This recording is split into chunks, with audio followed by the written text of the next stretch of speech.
Send your punk ass to the grave, boy.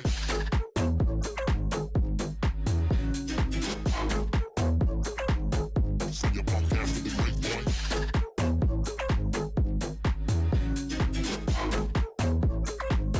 Send your punk ass to the grave, boy.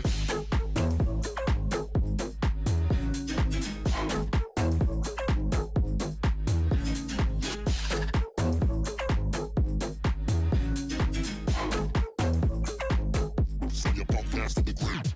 Hey, hey, yo, yo. Hey, hey, yo, yo. Send your punk ass to the grave, boy.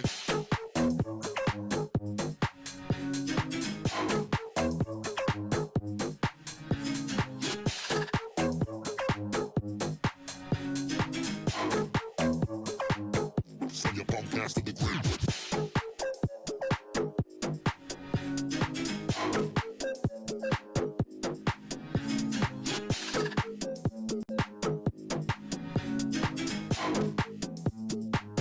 Send your punk ass to the grave.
I do not know as much about human relationships as I thought.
Enter into a new dimension of gaming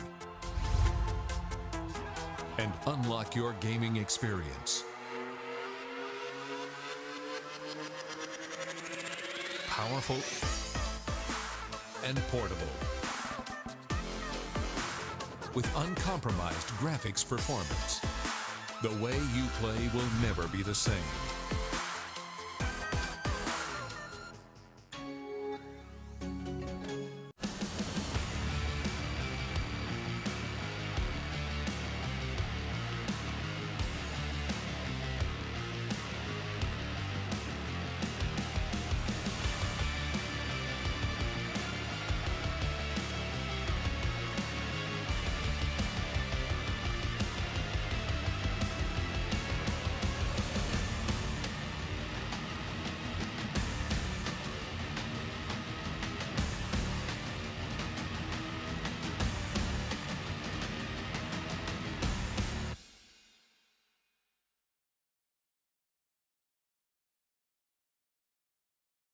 Week 3 of Women's League Season 5.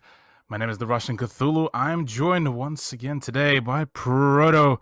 That's right, Blue Panda is not with us for tonight, but that is because the man is slaying over at the main Rainbow Six channel. But alas, we're here to bring you some amazing action. Proto, how you feeling, my man? Oh, tonight it's going to be amazing. I'm very, very excited to see all the games, and I'm also very excited for Panda. I mean, he's doing big things, but tonight is the main focus for obviously me and you, Cthulhu, and I'm Of keen course. to get straight into things. Of course, indeed. Well, before we do get into all the nitty-gritty things, let's quickly run over all of the formalities really quickly. That is the league format and the teams that are going to be joining us. The league format, we have 8 wonderful teams that are joined us for this season. Group stage is going to be seeing us for 7 weeks with best of 1 series for 2 rounds per day. As well as that, semifinals and finals as well, played in the best of 3 fashion with a single elimination. Well, pardon me, technically single elimination, but alas, we are here for the matchup. Let's familiarize ourselves with the teams as well that have joined us for this wonderful, wonderful season.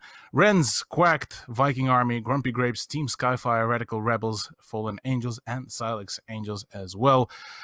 All of them so far throughout the 2 weeks have managed to show us some actually quite solid gameplay and some very interesting scorelines at the end of the week 2 and week 1, which set us up for quite curious storylines as well, to say at the very least.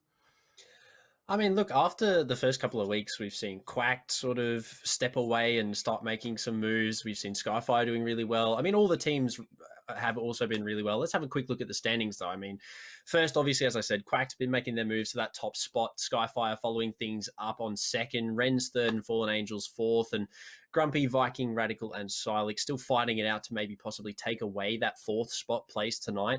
Or at least get themselves a little bit higher up in the ladder. But I mean, Quacked doing really well. And I mean, all of the teams so far have had a pretty good start to this season.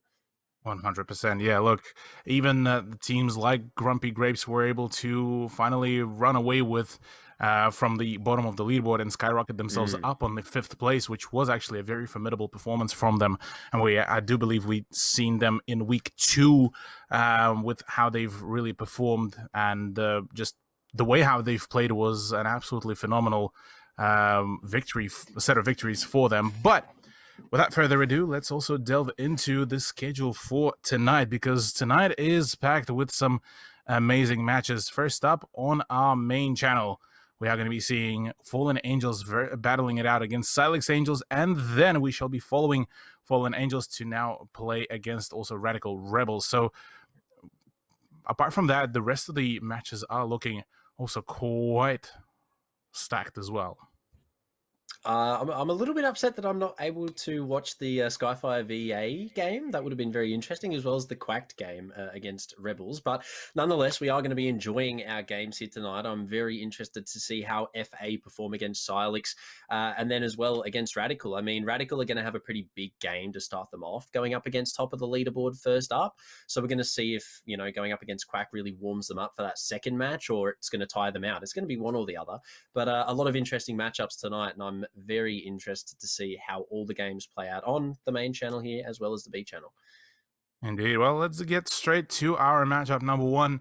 Like I mentioned before, it is going to be Fallen Angels battling it out against Silex Angels. The Angels versus the Angels, funnily enough. And it is on one of the very special days for Fallen Prestige as well, as it is her birthday today. So on behalf of myself and XP Esports and Proto as well, we do wish Fallen Prestige a very nice happy birthday as Happy well. birthday, Fallen. Happy birthday. But all that aside as well, look, Silex Angels so far had a bit of a rough season. Haven't really managed to get themselves any form of dubs, and going against Fallen Angels, it is bound to be still a bit of a difficult road for them ahead. I mean, Fallen Angels, I believe in week 2, had such an amazing performance. I believe it was against Rennes on Chalet. They were down, I think it was 6-2 or something, and they came back to 6-5. They ultimately lost, unfortunately, 7-5. But like against a team such as Rennes, Fallen Angels have been performing exceptionally well. So Silex is really going to have to work to pry that victory away from FA tonight. But you never know. FA could be having an off game. Silex could have a really good game, and they could ultimately walk away with a victory tonight. It's just going to be if they show up or not. Yeah, look, definitely. It's a fair few questions are still yet to be answered here. I'll definitely have to say I still think that FA would probably be going into this matchup as the favorites, just regarding just their general performance to date. But look, Silex Angels still managed to show us some really good few performances, some few very unorthodox setups for some of the maps. I believe it was on Cafe we last seen them, and look, some of the positionings definitely had me a little bit questioning certain realities, but maybe today is going to be the day where everything is going to be set straight. Now, we are just waiting for the teams to finally get the last players in, but whilst we are waiting for them, why don't we actually have a peek at the maps, bans, and which map has been brought on board? Because look, we've seen a few good changes around in the map pool, but now we are going back to the one and only McBorgan. Yes. Look, it's a meta map. It's one that a lot of the teams practice. It's one that they're very familiar and comfortable with. And I don't blame them for going to a map like that in the matchup tonight. I mean, it was ultimately decided by, I believe, FA, if I'm getting that right from the below map ban provided. But I mean, seeing maps like Cafe banned out early is interesting. But ultimately followed along by pretty normal bans, Consulate, Coastline, Chalet. Shame we don't get to see Chalet as much as I would love to see a Chalet game. But I mean, Oregon is going to be one of your more bog standard picks, and it's not surprising, but Oregon. It's Oregon. Yeah, Oregon is, it's one of those maps that's still yet to maybe to be in the queue for the next kind of rework at this point, by the sheer amount of just how much that map has been played. But honestly, we've seen a few really good iterations of how some of the teams play and defend them. There's been quite a fair few kind of defensive holds, especially for sites like the Laundry and the Supply Room, where it was held from all the way from even attic. And so there's a few ways about it. For a squad that is a Fallen Angel, I definitely think that it is going to be a very favorable for them setup, given as far as I know, yes, they are going to be starting on the defense as well. So so far things have been kind of stacking up more so in favor of the defense with the Women's League.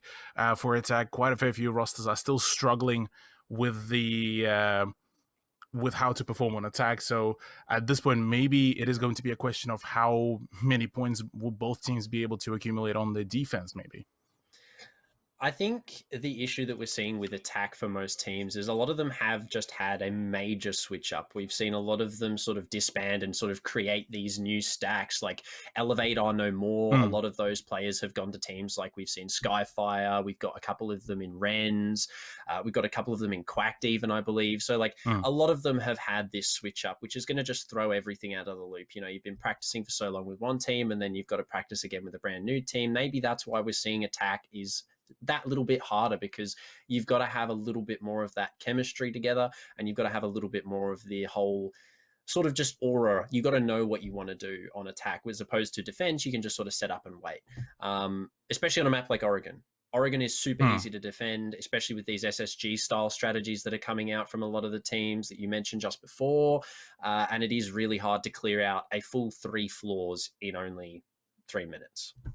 Yeah, the time management has been a huge factor to really work around, and yeah, it's definitely been an interesting kind of dynamic to watch the teams develop on that one. But we finally do have the Oz from both of the teams, so let's have a quick look over at the Oregon. Quick flyover to get ourselves once again familiarized with this map that has managed to wedge itself very nice and truly into the APAC meta, but look, apart from that, not much to be said. Good luck, have funds have gone out to both teams, and may as well start this whole baby open as if we are going to be actually transitioning over to the graphics. But regardless of that, we at the very least will be able to bring over the radio broadcast for you. But no, there we are. That we have the wonderful flyover of the Oregon. Regarding bans, Proto, what do you reckon we are going to be seeing? Now, interestingly, usually I would say, you know, standard Thatcher, Cade, Mirror, and then an off-pick operator. But Thatcher is going to be the first one.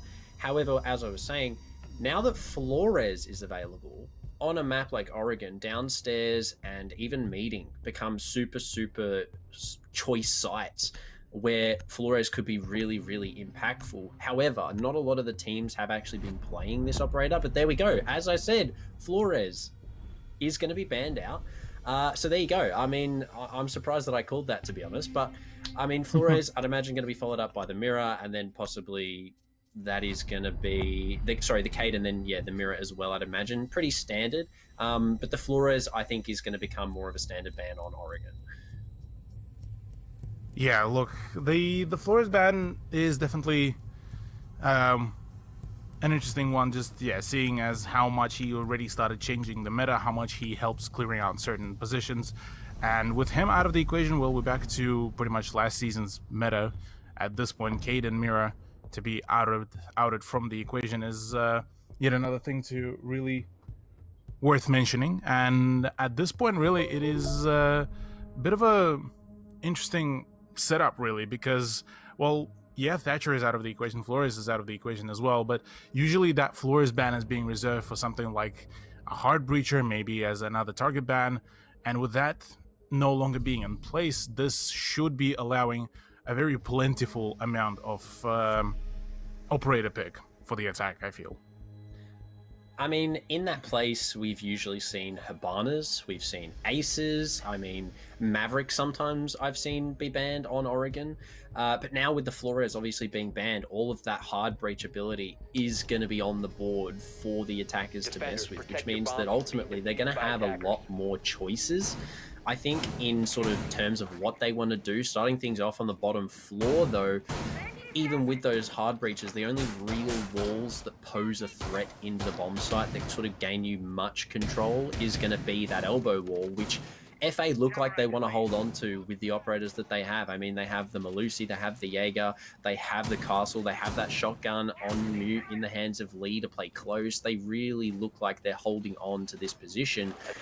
But with all that hard breach, obviously getting that meeting control is going to be a lot easier, even if it is from above on that third floor, like you said, with that extra roam, even if it's in kitchen. I mean, the fact that those hard breaches are on the board for Silex means that they're going to have so many more opportunities to sort of pick apart little pieces here from Fallen Angel's strategy.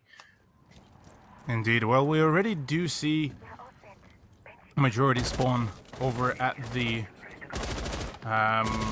Silex Angels, with Andromeda trying to get maybe a cheeky angle with a pixel spot onto the bunker elbow, whereas I think it is actually Lee. Yeah, Lee playing a very dangerous position here, really wanting to contest that spot, but really at the moment it's a little bit of a slugfest, although instantly shut down. Andromeda, goodbye. I mean, that was some guts there for that angle. That was super aggressive playstyle there from FA. I mean, to stand there while Zero's up on that boost angle was just straight up ego challenge. Who's going to win? That was an aim battle right there. And Lee did really well getting that opening pick. Zero, a lot of utility off the board, a lot of information as well for Silex Angels. And a minute 50, and there's still 2/3 people that are outside of the building and are only just now making their way into the sort of west side of the map. Obviously, with Setsuki inside of Garage looking to hold down this meeting, Roma, who is being pinged out currently. They've got a lot of time to make up for here in the latter part of this round, and Az is going to further the gap and find one onto the ace. That's also diffuser down.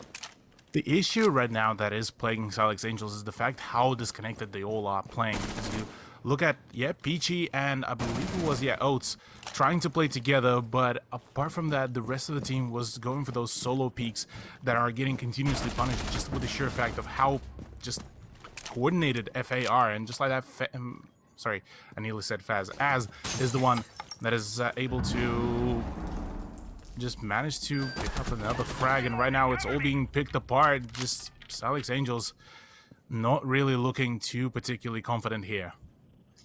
I mean, with Shiv there finding that frag, leaving it all up to Zero in the 1v5, Az is hunting for the third, Fallen possibly one for herself. Indeed, she will find it on the back stairs with the fadeaway up to T2. FA going to be able to take the first round here away from Silex. As you said, bit disjointed in terms of Silex. They were a little, I mean, as you said, they were really spread out. They were really spread out. They sort of solo challenged everything. They were not together, which allowed FA to just completely capitalize on the situation, picking up a frag here and there, and ultimately just collapsing in on the attackers. They took their time, which is good, but they did it individually, which isn't what they needed to be doing, especially as we've already alluded to Oregon with the roam, that third floor play, second floor play. You've got to be doing a full roam clear to make sure that you're not losing those ones. Attackers need to locate and defuse as many bombs Exactly. as Well, they can. another round, maybe another chance for Silex Angels to fix their mistakes here, because look, if they will continue to try to contest some of those positions in a solo fashion, it's not looking too pretty for them. Albeit, I would imagine that there's also a question of maybe the chemistry between the girls also coming into play, with the sheer fact of that just Silex Angels players didn't play for too long together, whereas Fallen Angels have known each other for quite a while and played a few seasons together. So maybe even that coming into play. Maybe there's something completely different. Maybe it's some of the inside stuff that could be playing. We'll never know to the full, really, just given the fact that all of it usually happens behind the closed doors. But regardless of that, Fallen Angels going for a setup, bringing in quite a changed up lineup of the operators with Aruni and Frost, as well as that a few of the players actually switching some of the roles around. Any thoughts on that, maybe? I mean, site specifically, role switches can be good. Maybe, you know, on this site, Fallen doesn't like roaming and she wants to play mute instead. And Lee likes roaming with Malusi on this site, so they give it to her. It is personal preference. Indeed, she is on quite a deep roam with Az downstairs inside of dining. But I mean, even with Az going down to the bottom floor, I mean, they are just really hunting for these opening picks, trying to sort of find anyone who's straggling away from the main group. Peachy could be the first to go here, but with the one tap down trade, Crystal falls. SYX could get the res here, but Az creeping up from the bottom of Laundry, knows that one is down, will hear the res, pushes round, collects both. A big double, but instantly refragged by Setsuki. Suki out the main double door. And very, very quickly, 2 bodies fall from both teams. FA still looking pretty good with a lot of the members and a bit of utility on the board. A couple nitros for them left to play with, but a minute 30 here for the attackers is plenty of time, and both of the hard breaches on the board, they could still do a lot of work. Of course, yeah, with a minute 20 remaining as well, there's still quite some time to really make for those rotations. Still, to this time, we do see only Andromeda and Zero Phantom kind of playing together. Setsuki is positioned a little bit out, quite far away, especially with the fact that she has the diffuser as well. It may be a bit of a rough run with the fact that also she doesn't have a whole lot of utility to really get rid of the mute jammers as well. It is certainly looking to be a little bit dangerous, to say at the very least. Andromeda maybe might be able to assist here, but for the time being, really, it's just all looking like a very nice, very solid and clean lockdown. I mean, the only way I can imagine they get rid of that mute is if someone goes below. And with 30 seconds, Hibana still on the other side of the map yet to rotate, it isn't looking like they're going to be able to do that. The smokes could come in big here for the attackers, but with Fallen and this C4 in hand, could spell a very quick end to Silex's round here, especially if it comes out at the right time. 15 seconds, they're going to have to start thinking about pushing in. C4 will come out, it's going to collect 1, not the second. However, Sets gets 1. Before she goes down, Andromeda can't quite find Shiv. She picks up Andromeda, and it's all up to 0. On the late rotate, through the top main window, Fallen close with the M590, trying to clear out some of these traps, and the M590 overall claims the final life there. And another round for FA. There we go, yeah. One second round in a row, it is from Prestige that is cleaning up the round, managing to just keep up the momentum, keep up the pace. And overall, yeah, gotta say, Fallen Angels played their momentum, played their pace really well. The refrags as well on the roam game, I definitely liked it. And it was a little bit of an oversight from Silex Angels, albeit that they still were able to make a nice solid refrag by Setsuki. By that time, I feel like the damage has been quite severely dealt. Both IQ and Zofia were out of the equation, and those were the 2 key operators that could have allowed the hard breaches to finally make their move and possibly even claim the round for Silex Angels. But alas, that wasn't meant to be. Kitchen and Dining is going to be the next site that we are going to be seeing, with yet another rotation of the operators. We are seeing, definitely looking like Fallen Angels have came in quite prepared. Curious that we won't be seeing the Aruni for this very side, and instead it's a switch over to a Legion, which is looking quite potent. On the side of the attack, though, the introduction of the Nomad and the Twitch seeming to be like a little bit of a reactive play from Silex Angels to try to maybe deny at least partially the sheer amount of roam. I think the Nomad is definitely going to be beneficial for SA because Silex have been struggling with these flanks, not necessarily because it's a late game, but mid to very early game, we're seeing them losing a lot of bodies very early on to these sort of lurk-style roamers.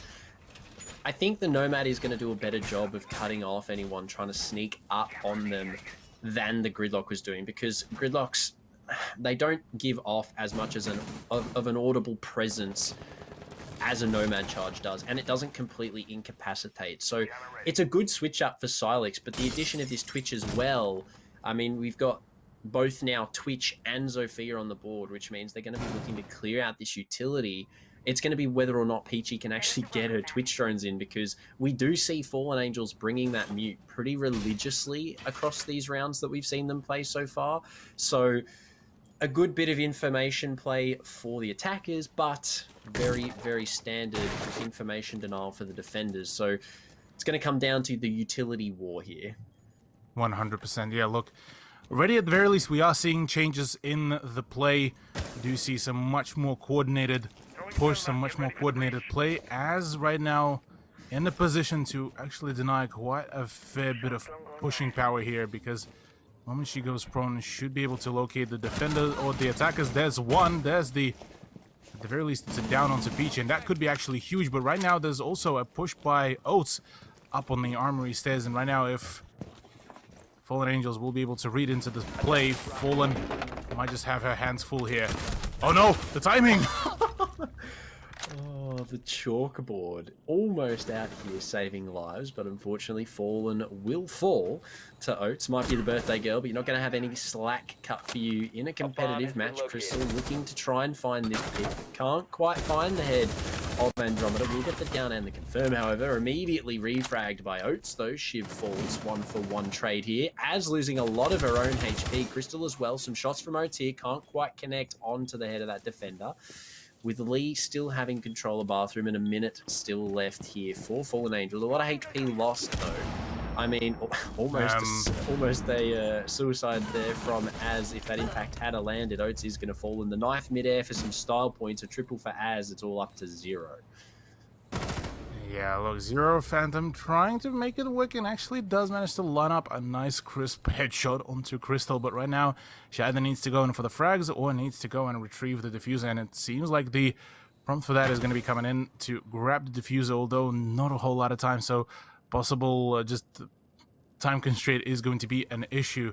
Very, very scared about some of the angles. She doesn't want to contest some of those positions right now, as playing the punch hole.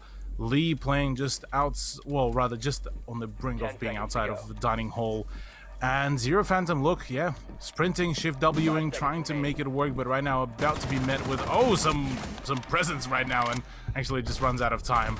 Unfortunate loss there for Silex Angels, although much closer round compared to the previous ones. I mean, ran out of time and ammunition there, which is the only downside to Hibana's rifle. Obviously, 21 bullets isn't as good as 31, and definitely not as fun as 100, but either way, not going to take a hit to the KD there. She's actually going to go positive in that round, but it was good there for Silex Angels to get close. They know that they now can, and they definitely do have the ability. I think Andromeda on this knock could be somewhat scary for Fallen Angels. Especially if this 6-pick isn't something that is directly sort of counter to knock, maybe a lesion, a cap can even, something along the lines of that, or are we just going to see the stick of the Goyo? No, Goyo 6 picks to Goyo, so large brain. Large brain play, really thrown the attackers off there. So Goyo isn't being bought, at least that's what they think. But no, I mean, they are doing super well to combat FA on this roam. I mean, we've seen the additions, obviously. We know the Nomad. We've seen the switch up to the Twitch. However, Twitch on the bottom floor, I think, is going to be more beneficial for Silex. Obviously, getting that wall, clearing out some of that upstairs utility, maybe even clearing the Malusis, the Jaegers, the ADSs, stuff like that. So, good change-ups here from Silex. But FA are playing really, really well. I mean, the roam game's super big right now, as 7-1, might I add. Yeah. Going huge for FA right now. Silex need to get their footing soon, or FA are going to walk away with the defender-sided half, which isn't something we're not used to seeing on Oregon, but we could still see a 3-3 here from Silex. Of course, yeah, there's still the chances for that very outcome.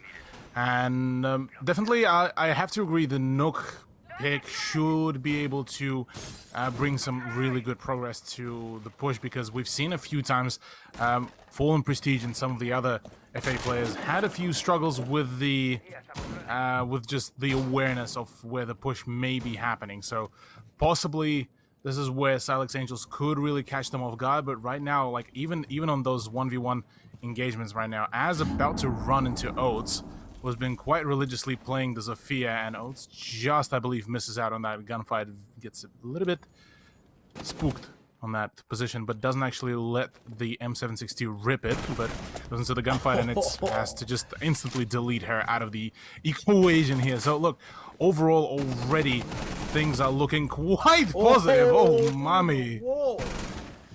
Jeez. It's nasty. The Vector go brr, cleans up one of the attacking players through the wall there. Zero also now falling to fall, and it's all up to Setsuki.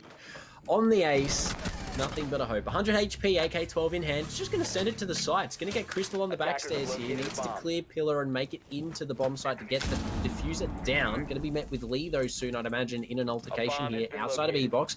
Will actually manage to make it all the way into the site. Look at all of the FA players on the back stairs trying to funnel back into the site. However, Setsuki does have full backside control. The only contest is going to be from Lee, coming back through that rotate as now, trying to make her way through E-Box as well, and Lee will clean things up. SMG11 will find the ace. A valiant attempt, I will say, but the AK-12 couldn't quite clean up all 5. Yeah, unless you would have been spinning like a Spinbot activate. wound up machine. Yeah, look, I doubt that there would have been any kind of chances for the dub there. But regardless of that, still a solid play by Fallen Angels. Although I think at this point they're just starting to just ramp up their confidence here, and kind of the majority of the strats are kind of being more so delegated to just reinforce just somewhere, just to prevent them from just straight on walking into the site and just go frag out, because that's exactly what Az did. And with the Vector, that was pretty much the perfect weapon for that very case. Albeit I say that the strats are being thrown out the window, we still see very specific operator lineups for each and every site. I mean, as you said, the FA have sort of just switched on the hyper aggression. There is literally just frag out, and they are doing that. I mean, as 9-1. I mean, Fallen 4-1. I mean, there is just frags across the board for FA, and they're doing really, really well. But as you said, there are still somewhat structured attempts at holding these bomb sites. You know, we've got the very specific operator picks, we've got the specific utility placement. We see Crystal using that 6-pick utility to throw off operator selections, you know, from, I can't remember what the operator was, 6-pick onto the Frost.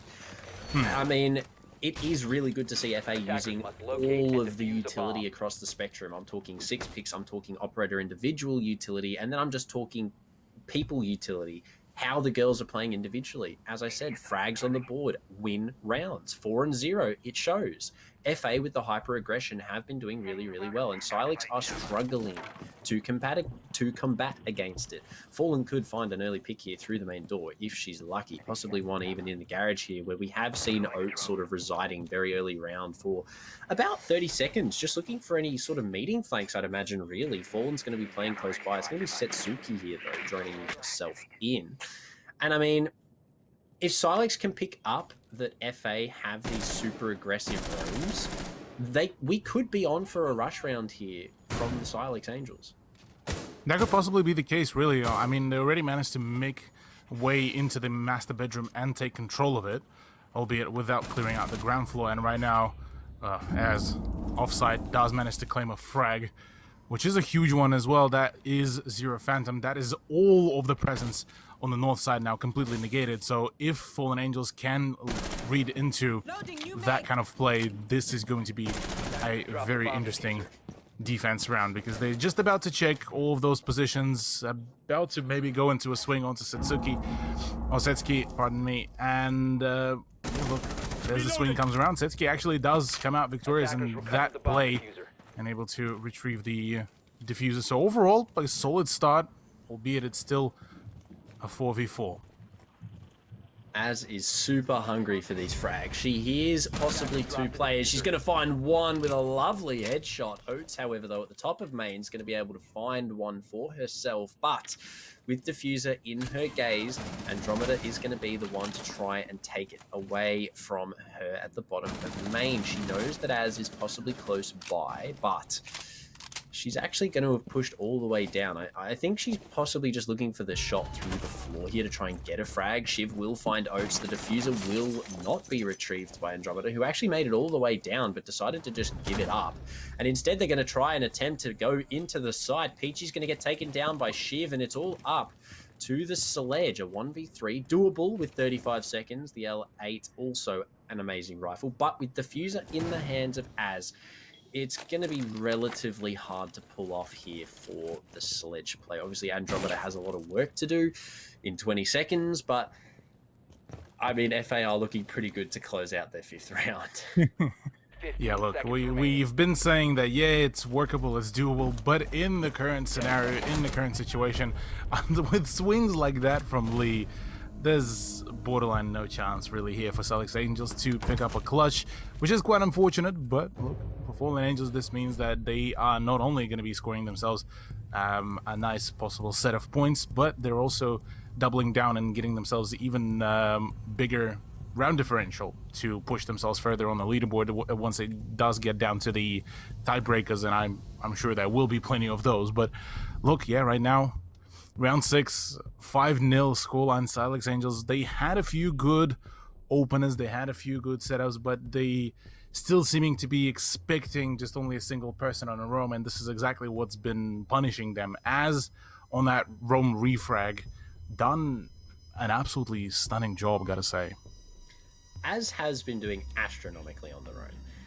I believe still only one death to her name. Yeah, 11 and 1. So, I mean, shots to Az. Like, hats off, honestly. A phenomenal roam game from her so far. She's been doing really, really well. And Silex Angels really have not been able to deal with her. I am really surprised, personally, that we have not seen a Jackal pick come out yet from the attackers, because with all of the roaming that FA are doing, a Jackal would surely be putting some pressure on the roamer, possibly. Maybe not. I'm not too sure. Maybe Silex aren't too comfortable with the Jackal. 10 seconds left But it before could be insertion. something that could be incorporated. I mean, FA have just had an amazing roam. They've been doing really, really well. And we've seen them sort of balance hyper-aggression heading out to defuse with the bomb. patience. We saw at the end of that round, a 3v1. We could have easily seen all of the FA members just start swinging in on Andromeda. But what did they do? They held their angles. They played close with the shotgun. You know, they were really, really smart about the fights that they picked to take, as well as the ones that they gave away.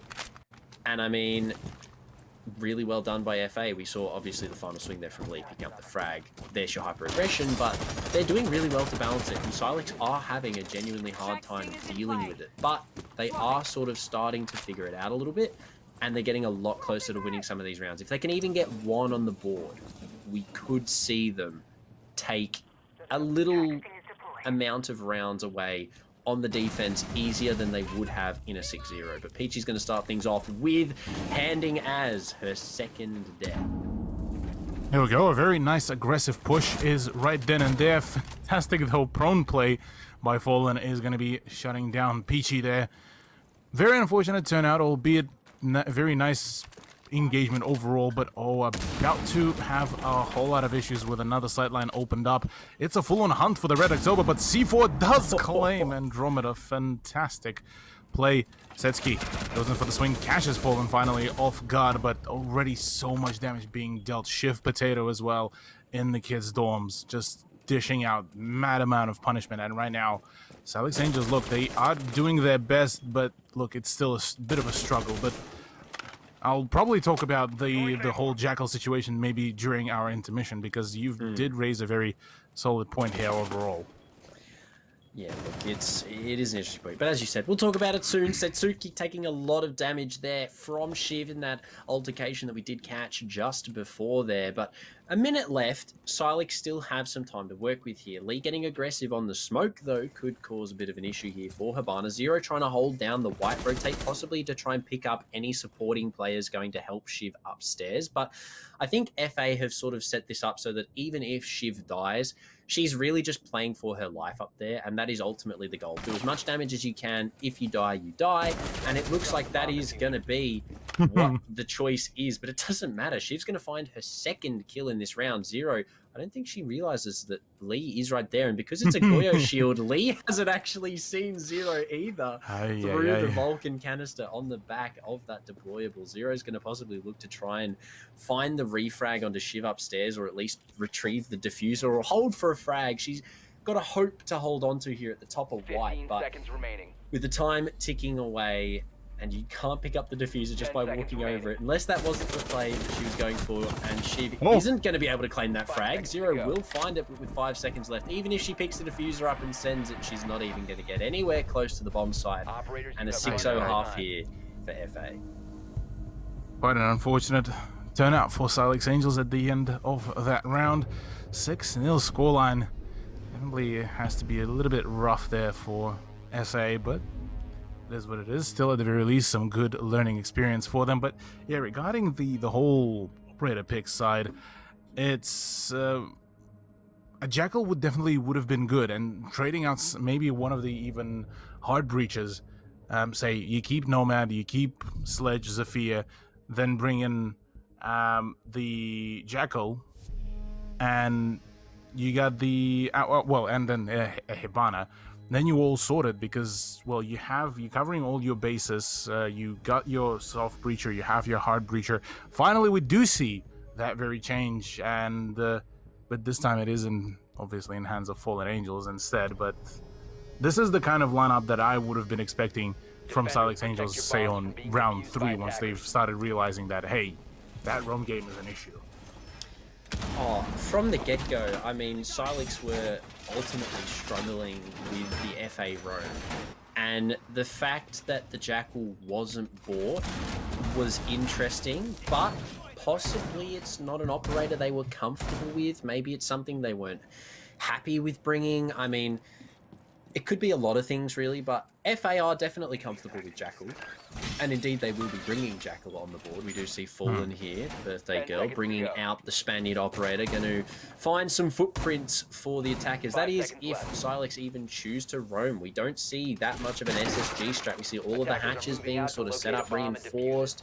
The only person that looks like they're setting up for the roam / mid game here is Peachy inside of meeting the Mozzie. A good roamer to be sort of allocated, especially with P10 Roni as well as all of the little pests, shutting down any information that can be gathered by FA. But with that Jackal, pests are going to do nothing because they can't stop the Inox from working, and Fallen looking to come through the main lobby here might be met with the pest that we were just talking about. But there are actually two roamers here for Silex, so they could completely shut down FA here, but they cannot make a single mistake. It is 6-0 Cthulhu in favor of FA.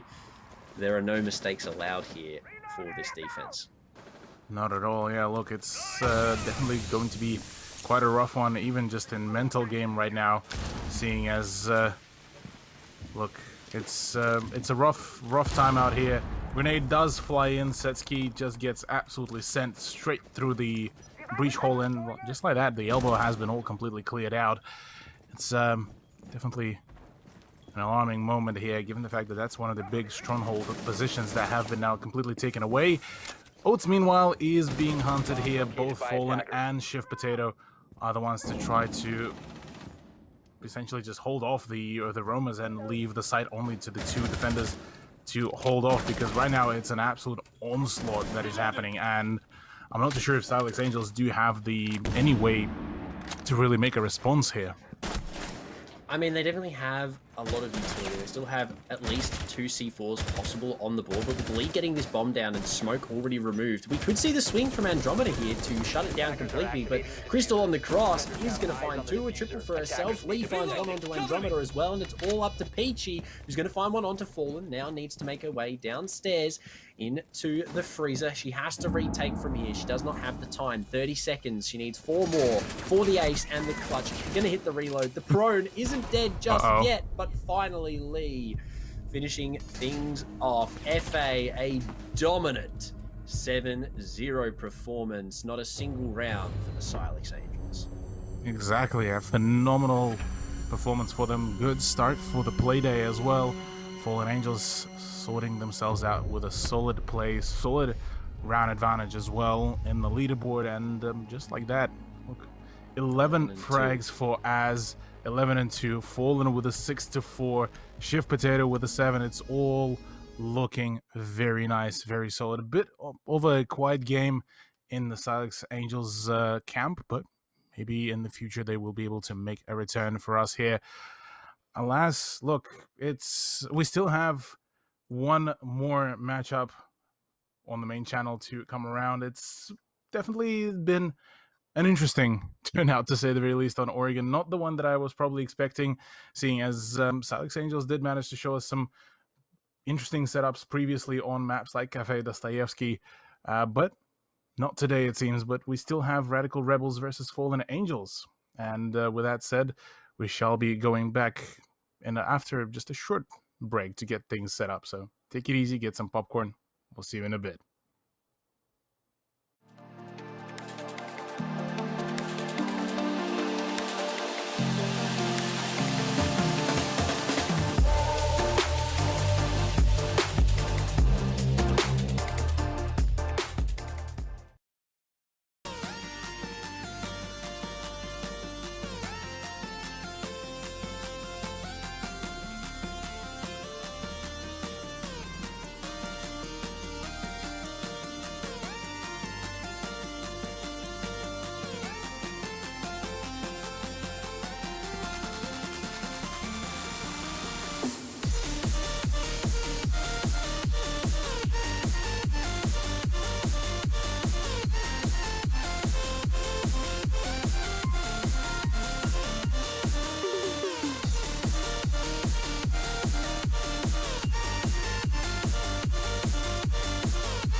is not over.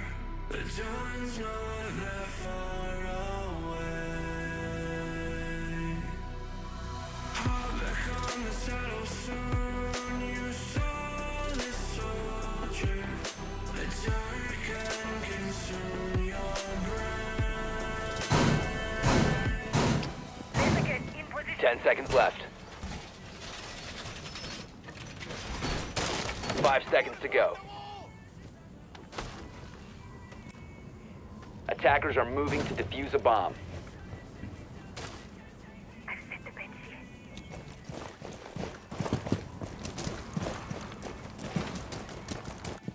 Swapping mags. Barricade going up!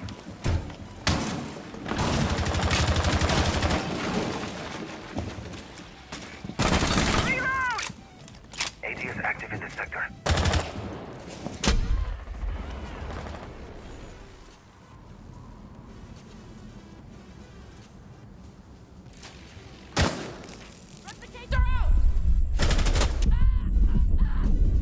Gemini's down for the count.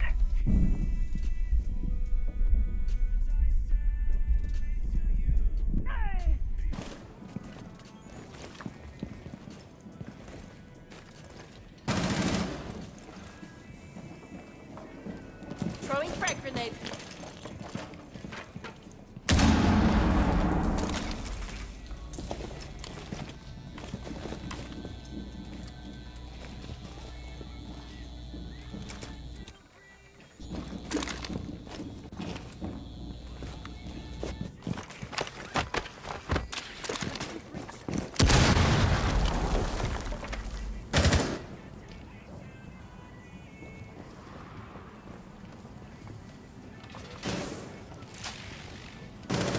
Activating replicator. Breaching with Delta. Drones ready.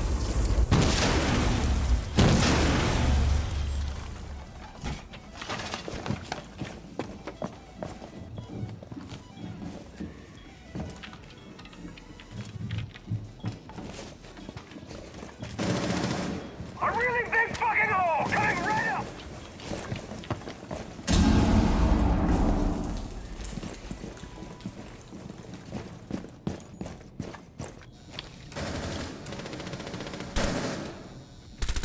Time to make a new tour.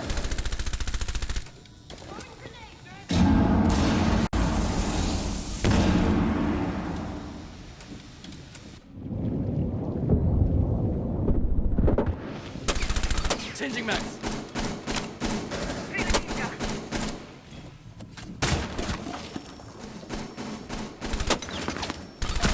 the blast area! Throwing Nova.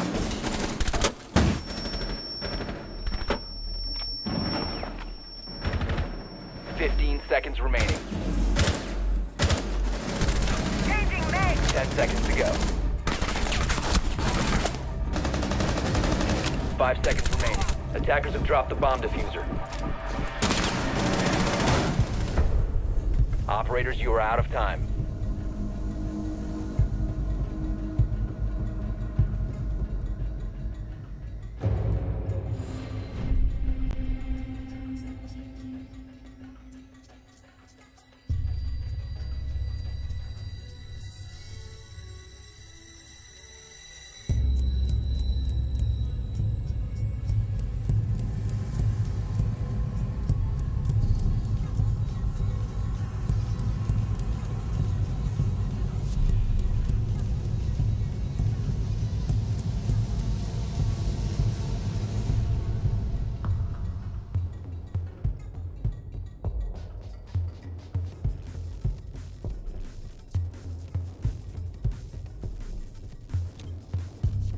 Attackers need to locate and defuse as many bombs as they can.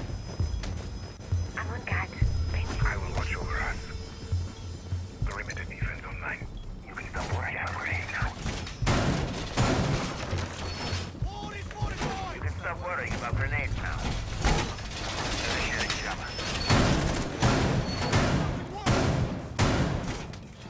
Defense deployed. Ready.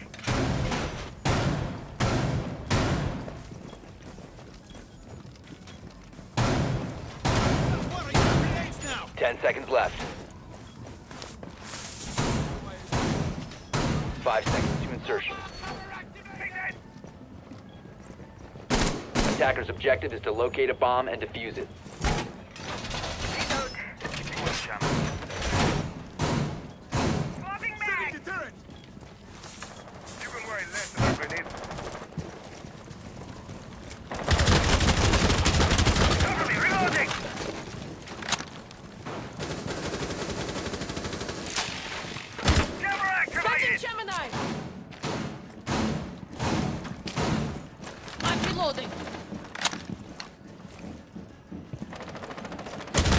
Reloading.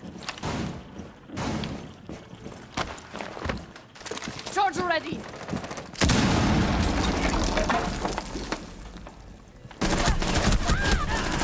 Reloading.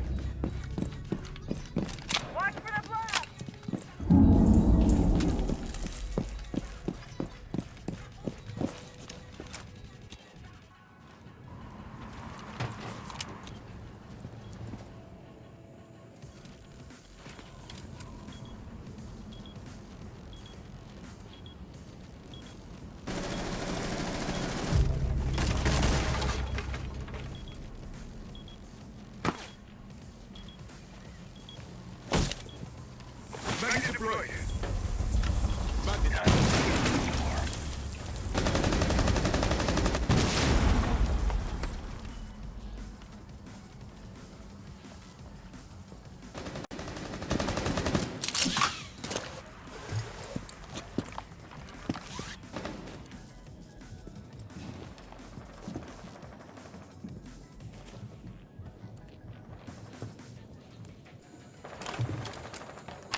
Up.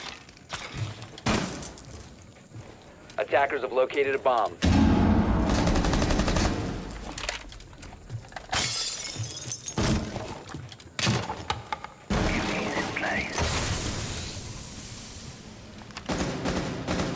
Frag out.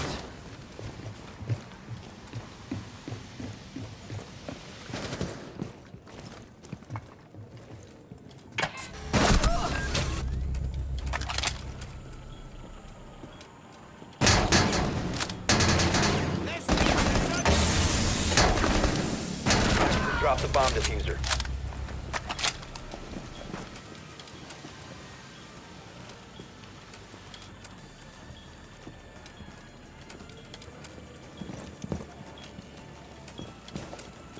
Fifteen seconds remaining. 10 seconds. 5 seconds remaining.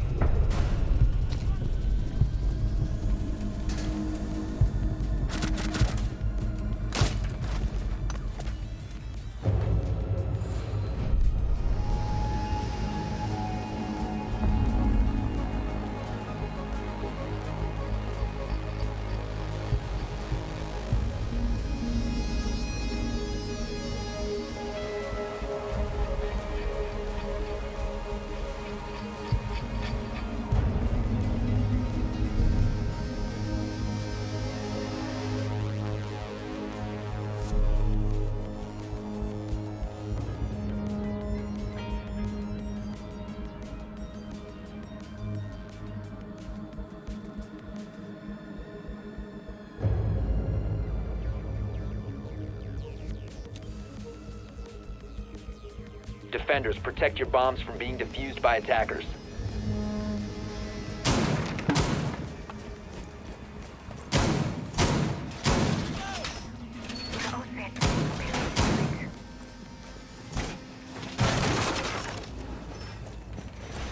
Reinforcements in place.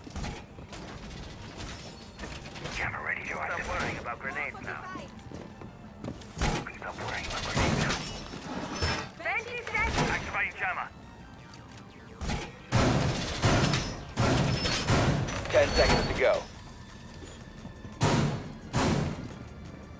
5 seconds left before insertion. Stay clear of ATS line of fire. Attackers must locate and defuse a bomb.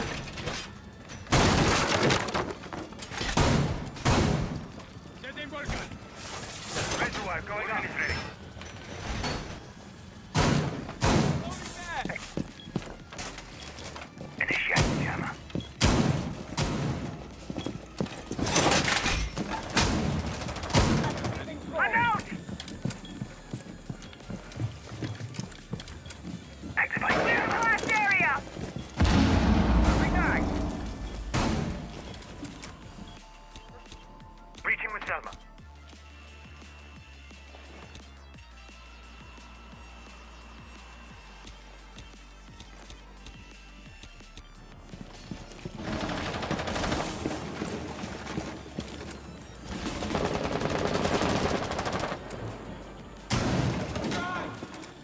ready.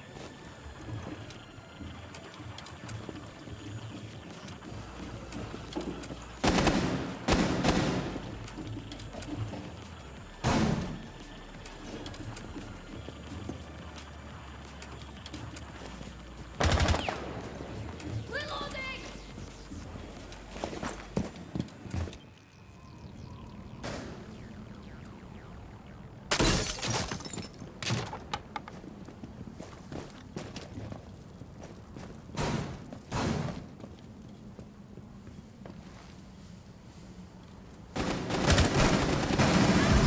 Reloading, cover me!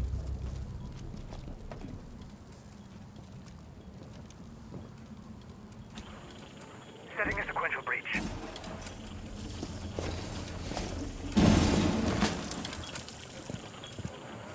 Watch for the blast!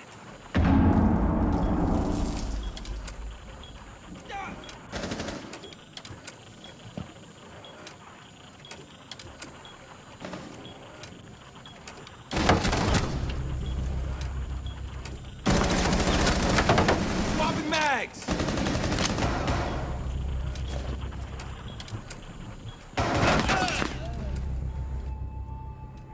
Attackers dropped the diffuser.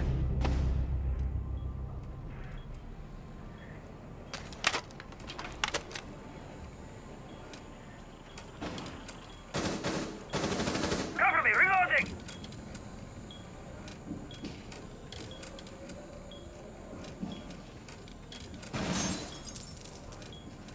Fifteen seconds to go.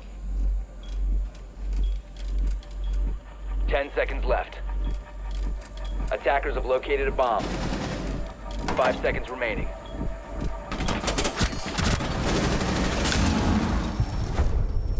Operators, you have run out of time.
wanna see me with it?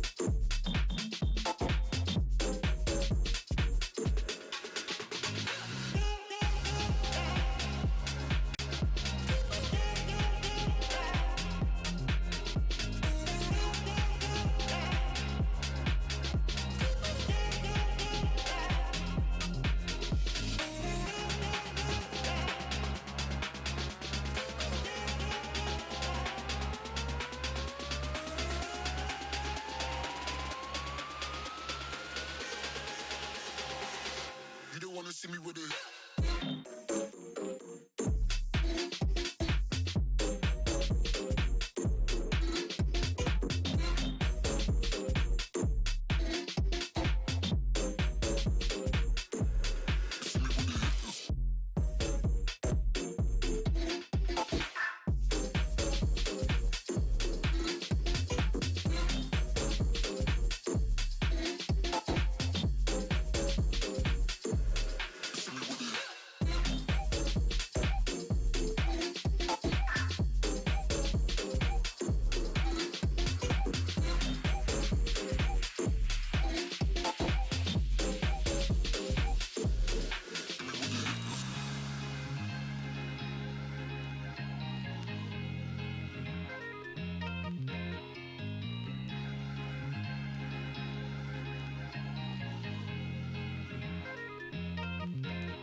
Give me something to hold on to.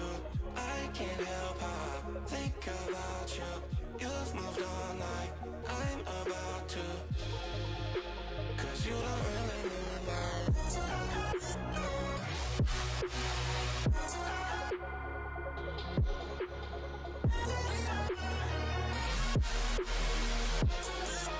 Cause you don't really mean that.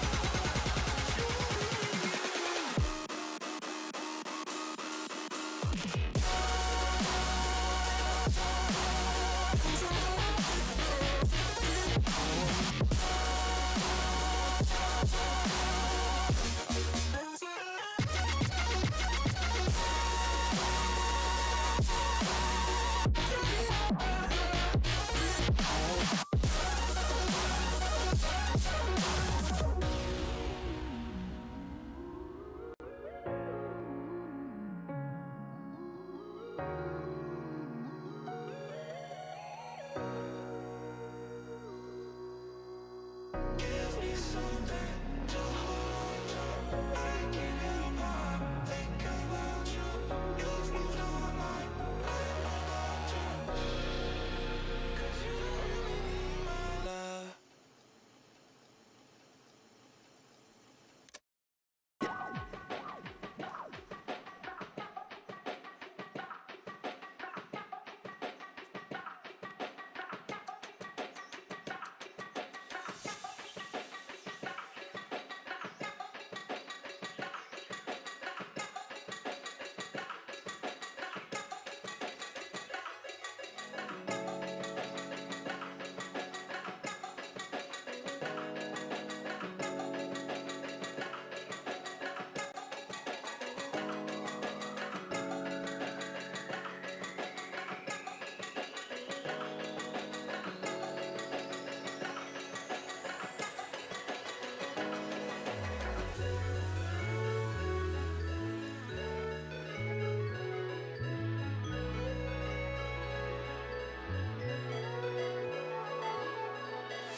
Space, time.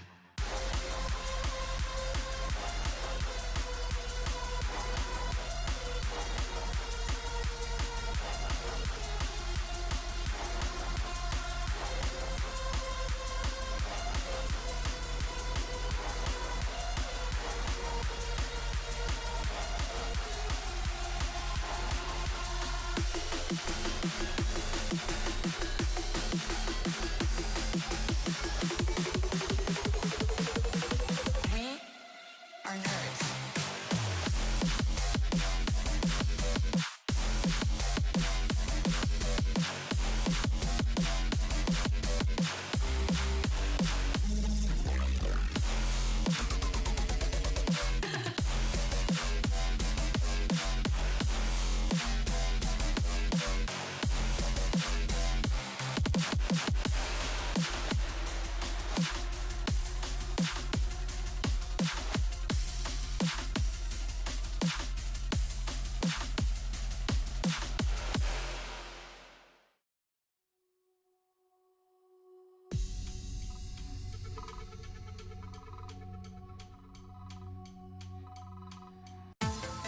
Enter into a new dimension of creation.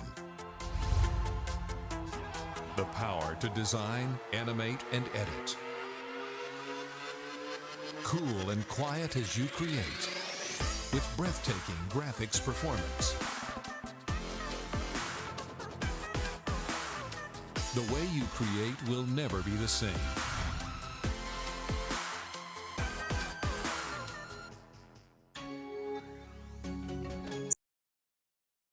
Alrighty, ladies and gentlemen, welcome back to the matchup number 2 of Week 3 for Women's League Season 5. Cthulhu and Proto still on a microphone. And Proto, well, we've seen a very dominant performance from Fallen Angels when they've played against Silex Angels on matchup number 1 with a 7-0. How you feel so far about how Fallen Angels been performing? Fallen Angels did very, very well in that first game. Obviously, a very dominant defensive half, 6-0. And then obviously only winning one round on their attack half, 7-0. Cleaned it up relatively quickly, a very quick matchup, which ended up giving us a very long break. But they did do really, really well and ultimately have had a very good warm-up coming into their second matchup of tonight, which is going to be the one we are now casting, Radical Rebels versus Fallen Angels. Of course, yeah, look, Radical Rebels definitely have seen an interesting performance so far throughout their bracket and their ladder, really, managing to keep themselves up relatively well, floating, albeit that it's still a bit of a rough season for them. Going against Fallen Angels, look, it's also going to be quite a peculiar setup, given the fact of the map that we are going to be seeing for tonight, because it's not Clubhouse, it is not Oregon, and we were told by production it is going to be an interesting one, and boy, it is going to be one. Without further ado, let's have a look at the map bans as well, just get ourselves familiarized with those and see exactly what kind of surprise has been actually cooked up for us. It is indeed the one and only Consulate going to be coming our way. A very interesting map pick, to say the least. I mean, Consulate is not a map that we see played that much anymore at all. I mean, I've seen it a couple of times in some of the men's circuit games. I've seen it off screen in some off-branded games. I mean, let's have a little look around. I mean, it's a map we don't see very often, and let's just have a little look-see to see where we are going to be spending the next sort of hour of our Of our time, Radical Rebels, obviously, VFA. Consulate, an interesting map, one that favours the attackers more so than the defenders, if played correctly. And we could see some very interesting strategies being brought out by both of these teams. Indeed, yeah. Look, just waiting for the FA to give us the Rs, and we should be good to go. Honestly, look, Consulate is one of those maps that is very flexible for both teams, for both sides, and yeah, it's honestly one of those one of those maps that allows both the attack and defense have a jolly good times. But we do finally have the Rs from both teams. Good luck, have fun is out in play, and Radical Rebels are going to be the ones to kickstart things off on the defense, whereas Fallen Angels get to continue their momentum, I suppose, from matchup number 1 on attack here. Curious to see what kind of bans we are going to be seeing, because we've already seen a Flores ban in the previous one. Do you reckon it's going to be stuck through here as well? No. In my opinion, I don't think we'll see a Flores ban. The only site that he really has a massive impact on that I can think of is going to be the downstairs bomb site. But with Maverick still in play, yet to be banned out, Thatcher obviously pretty much the standard ban. Especially for a map like Consulate. But we could see an interesting attacker ban. We could even see a Blackbeard ban. We could see an Ace Habana ban. We could see... No, there's the Maverick ban. So Flores still in play. I'd imagine we will possibly see Flores as well being played now that Maverick and Thatcher are both banned. He's going to be definitely one of the choices that I'd see the attackers bring out, especially FA. But still interesting picks so far. Are they going to pair it up with the Cade Mirror, or are they going to, again, sort of switch that up? No, Valkyrie gone instead. So, I mean, final ban, what do you think? Yeah, Valkyrie ban was kind of somewhat expected. Final ban, I would expect something across the lines of maybe a Mirror, maybe something, maybe even like a Kaid be banned out. But yeah, Mirror does definitely help a whole lot of positions, and well, there we go. She will be most certainly banned out, whilst leaving still quite a fair few opportunities for the defense side to pick for their operators. And honestly, at this point, I feel like with the fact that already the rework of the how melee hits interact with the bulletproof utility, I would have expected to see way less of the Mirror bans and more so leading into some of the other operators to be banned out, something similar to, like you mentioned, Kaid, maybe some of the drone denial like Mute or Mozzie, and kind of the list goes on from there on. But alas, that's not the case just yet.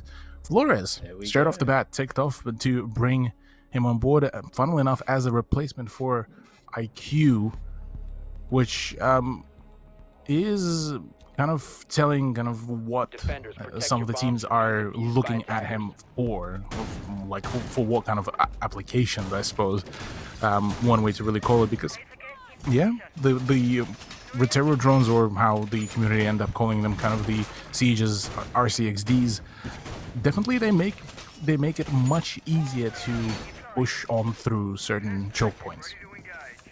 I mean, you can very easily lock areas down with the Rotiro, and as well as, if you sort of think about it information-wise, Flores technically has 6 drones at his disposal.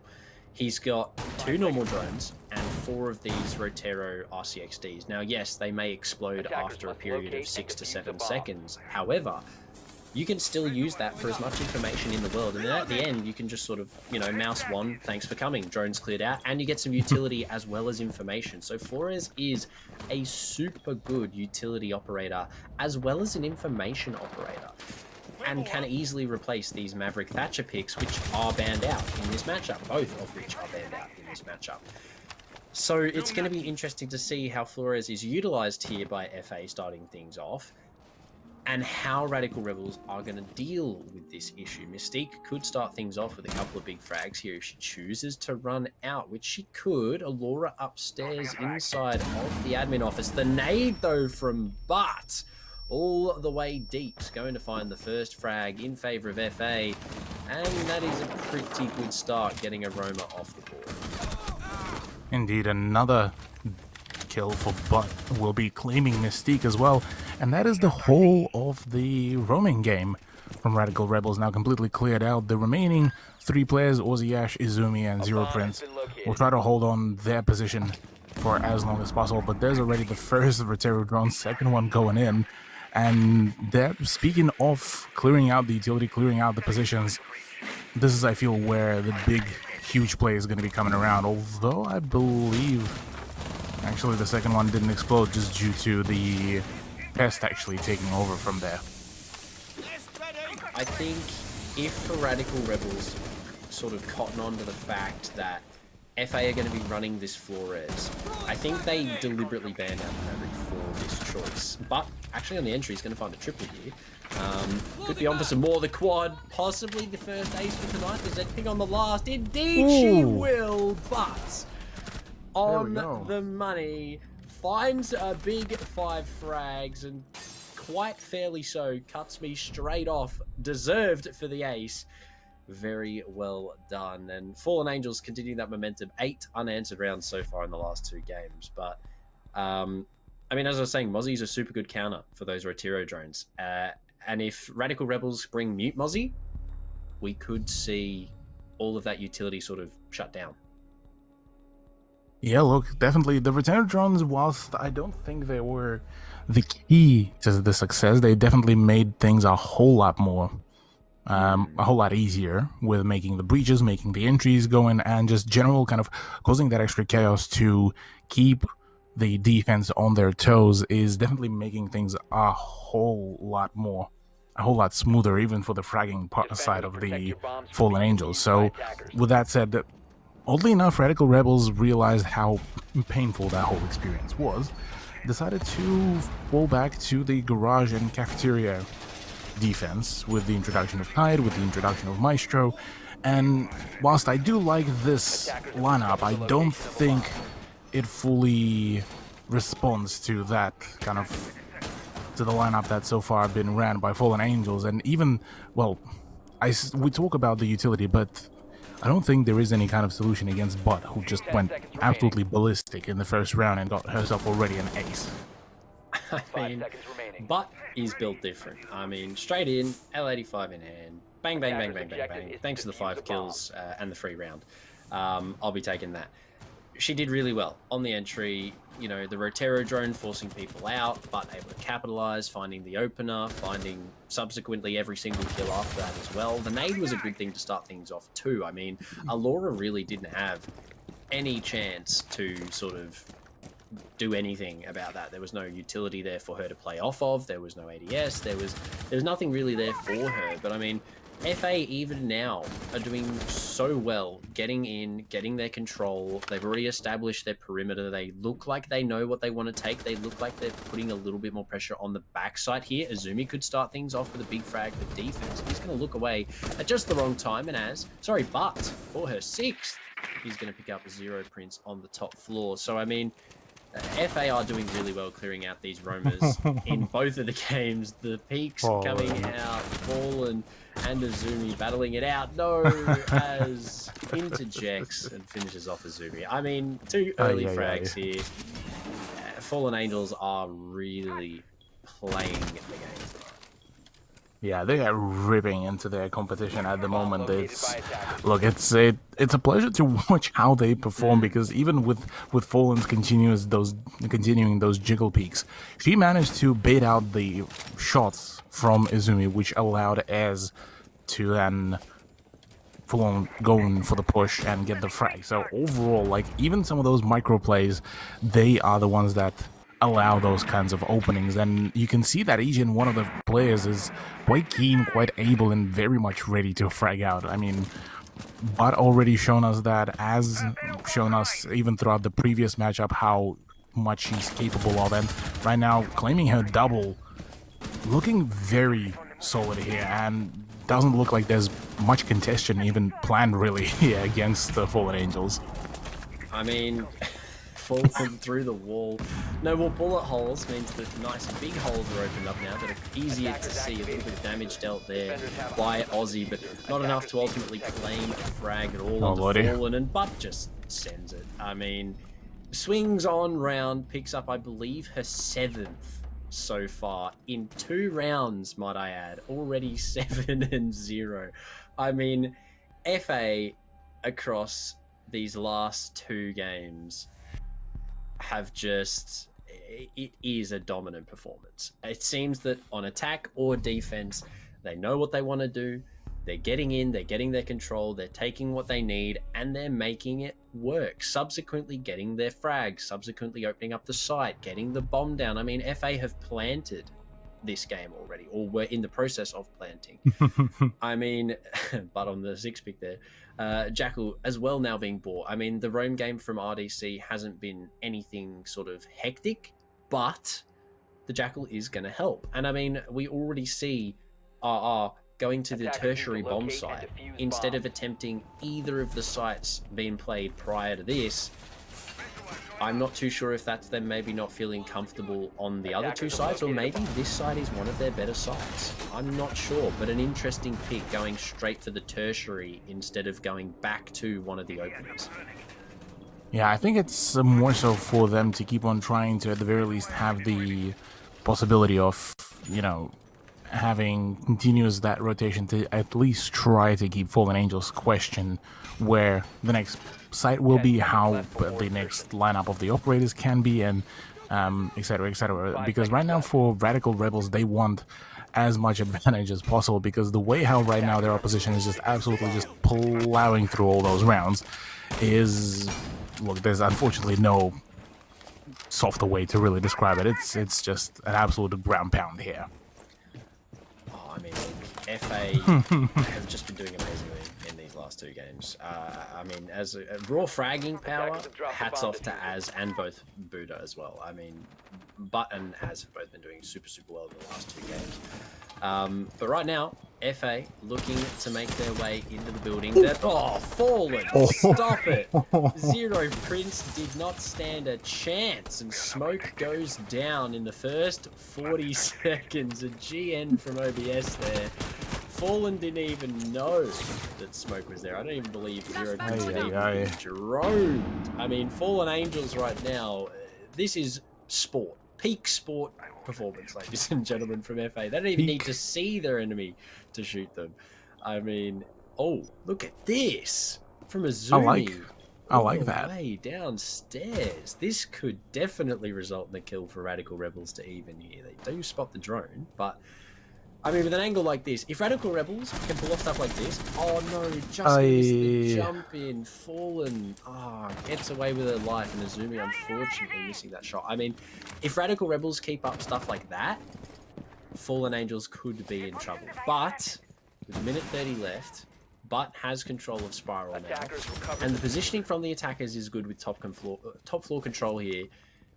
Radical Rebels could be in for a world of hurt. However, how do you think this is going to pan out? Look, the fact that there's still some roam going that hasn't been really cleared out by Izumi could actually throw in the right spanner in the works. Mystique right now, if she plays passively and uses her drones, this could actually be a huge turnout here for them. And there we go, Izumi does actually manage to claim the kill into Fallen, who's just before G and one of Radical Rebels. But apart from that, with Mystique down from above as claiming her life, pardon me, it's definitely going to be a genuinely difficult task to retake, because once you lose at least half of the side, it is borderline impossible. With the fact that there's still a raging set of 2 absolute gamers, or pardon me, 4 absolute gamers still present, it is borderline impossible for Allura to do much. And well, there we go, the final frag does go into the hands of TikTok, and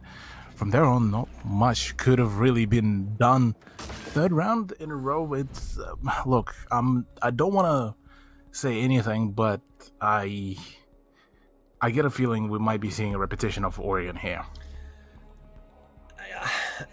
Yes, I think that is on the cards for FA. They've been playing really, really well. However, retaking the lobby bomb site is also a feat, even in the highest tier competitive gameplay on a map like Consulate. I mean, getting that bomb down is the hardest thing to do on that site, especially in the position that FA planted. But when it's pulled off, it then becomes the hardest site to retake. So it is really sort of bish bosh, and I think Attackers if need the to smoke locate hadn't and died defuse there, as many bombs as they can. Zero Prince possibly could have denied that plan a little bit longer. However, Fallen Angels doing really well, 0-3, getting their bombs down, winning their ones. I still believe, but is yet to die. 9-0. I mean, talk about a personal performance. 3 rounds in, that is ultimately just 3 frags every round.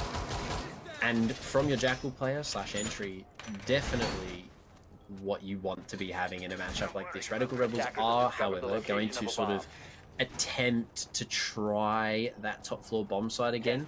We don't see a massive change in the operator lineup. No mute being brought. However, we do see the Flores again. So the only real counter for that is going to be Mystique on that Mozzie. And you've only got 3 pests, which means you still have 1 Rotero drone and 11 other drones, including the Rotero drone, for the attackers to play with. I mean, mute would have been a big pick, I think, here for Radical Rebels. But either way, they're looking to get their first round on the board here. Aussie holding down yellow. Going to be possibly met with some early sort of altercation here from Butt if she chooses to push up. But no, Butt's going to find her 10th. Double digits already. Just going straight up yellow. Will spot the feet, but no. Handed her first death by Aussie, as also falls to Mystique off screen at the bottom of yellow as well, attempting to refrag for her teammate. The P10 Roni in hand, looking to do some more work. Will here, the second C4 comes out, won't connect, however. A little bit of damage dealt, possibly, but nothing too dangerous. Ticked off, will spot the rotate from Mozzie, but Radical Rebels have started off this round astronomical. Indeed, yeah, look, that a phenomenal performance and being able to emphasize off that aggression that has been showcased in the past 3 rounds definitely managed to allow Radical Rebels to get that player advantage relatively quickly. At the cost of only Izumi dying, theoretically, you've managed to thwart a huge chunk of momentum that was initially intended to be brought on board by Fallen Angels, and now it's been kind of all overturned to just peeking the windows, ticked off, and Lee trying to make something work here on the western window, whereas Fallen is still stuck, well, was stuck on the main balcony, but ever since decided to fall back. So it's definitely now kind of residing over to just how well can Radical Rebels play for the crossfires, because right now the only person that is actually holding the closest angle is Aussie Ash, and her position is extremely powerful if she can keep on lining up the shots. I mean, with no direct grenade utility on the board for Fallen Angels, no Capitao, no nothing. They do have a Nomad. That is really the only thing that I could imagine that would be able to clear out Aussie Ash from that top yellow position. I mean, Mystique with a lovely shot, as well as a lovely position, finds one onto ticked off, and the repelling in here isn't even gonna mean anything. Mystique's just gonna clean them up. Lee falls as well to the Mozzie on the swing top yellow, and this could be the Radical Rebel answer back. This will be their first round, if they can pull it off. Unless Fallen obviously gets 4 miraculous kills in 23 seconds. The birthday girl clutch. Radical Rebels have done really well adapting. I mean, they've picked apart the aggression and turned it into momentum for themselves. Mystique possibly looking to get a 4th here. Indeed, she will. And Radical Rebels did what Silex couldn't and took a round away from FA.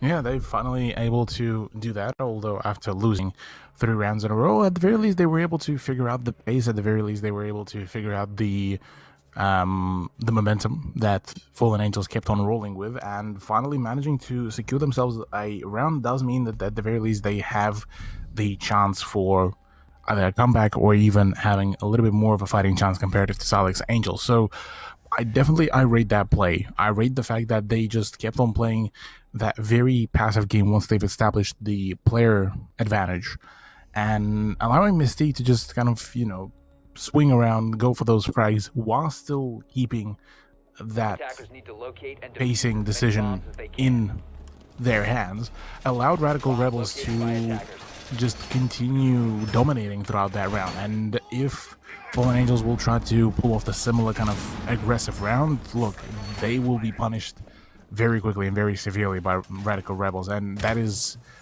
a beautiful thing to withhold, really. Just not from even the fact that, well, Fallen Angels have been already dominating for a while. It's nice to see how a team is able to adapt on the go and read into some of the plays finally.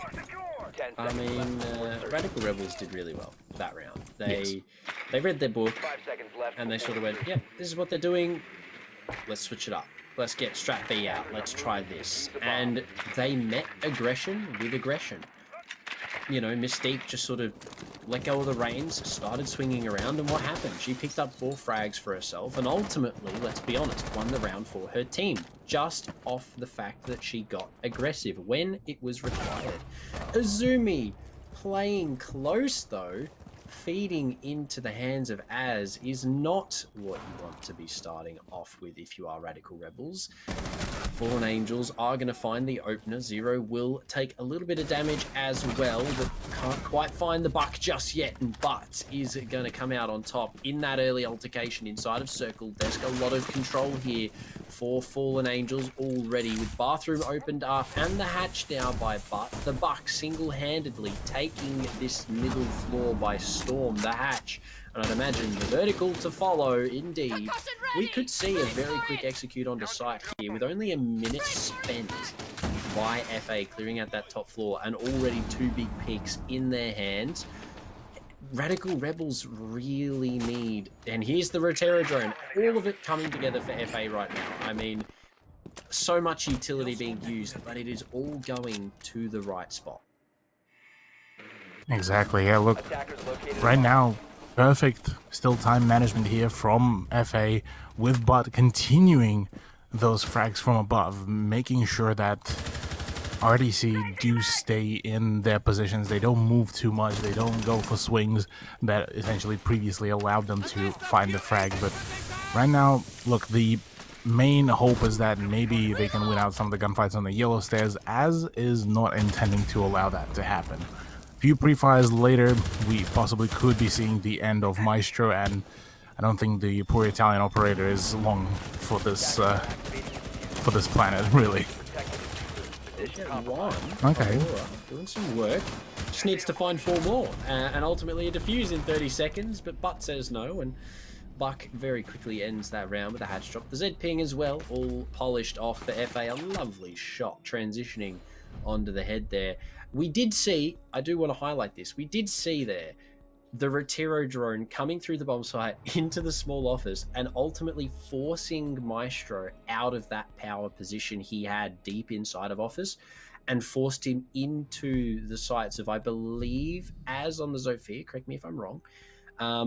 Ultimately, Az losing the gunfight, unfortunately, but that is the power of Flores. He can move people and he can deal with people without even getting close, as long as the drone gets to actually destruct, right? But look at this. Possibly a triple shield play.